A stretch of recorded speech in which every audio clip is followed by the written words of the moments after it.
हिंगोलीत सुद्धा मराठा सर्वेक्षणादरम्यान अनेक अडचणी आलेल्या आहेत। ॲपमध्ये त्रुटी असल्याची तक्रार प्रगणकांनी केलेली आहे। हिंगोलीत सर्वेक्षण करणाऱ्या प्रगणकांना ॲपच्या सावळ्या गोंधळाचा चांगलाच अनुभव येतोय।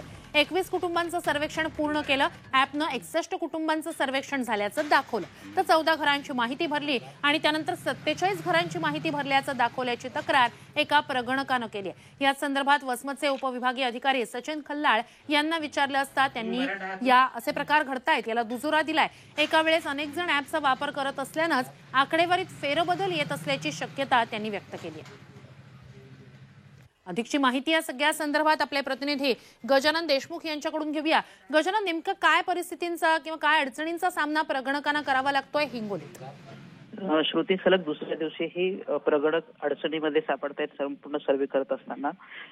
एकीकडे काल इंटरनेट मिळत नसल्यामुळे अडचणीत होत्या। दूसरीकडे अमृत नोनी आर्थो प्लस, ये एक प्रूवन फॉर्मूला। इसमें मौजूद नोनी फल के गुण और आयुर्वेदिक जड़ी बूटियां शरीर को जरूरी पोषक तत्व देने के साथ साथ हड्डियों और जोड़ों के घिसने, उनमें होने वाले सूजन और दर्द को रोकने में मदद करता है। दर्द मुक्त जीवन के लिए अमृत नोनी आर्थो प्लस। ओटीपी नंबरच प्रगणकाचे रजिस्टर्ड नाहीत म्हणून त्यांना ओटीपी मिळत नव्हता।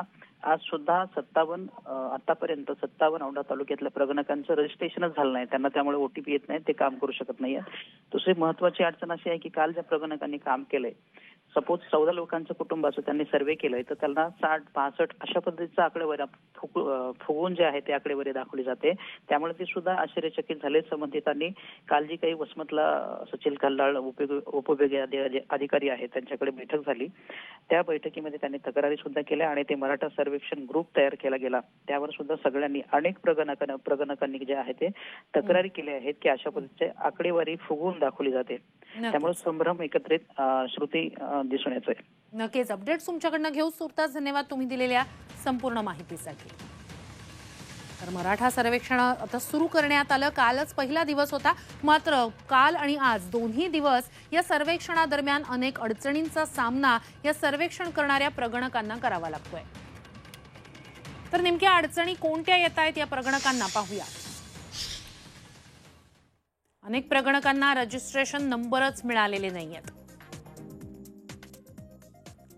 तर मराठा सर्वेक्षणासंदर्भात अनेक अडचणींचा सामना प्रगणकांना करावा लागतोय। काही ठिकाणी ॲप हँग होत आहे, इंटरनेटच्या तक्रारी आहेत। तर कोणकोणत्या तक्रारी अडचणी या प्रगणकांना सामोऱ्या जाव्या लागतायत? अनेक प्रगणकांना रजिस्ट्रेशन नंबरच मिळालेले नाहीयेत। प्रगणकांचे मोबाईल नंबर चुकलेत, त्यामुळे लॉग इन होत नाहीये।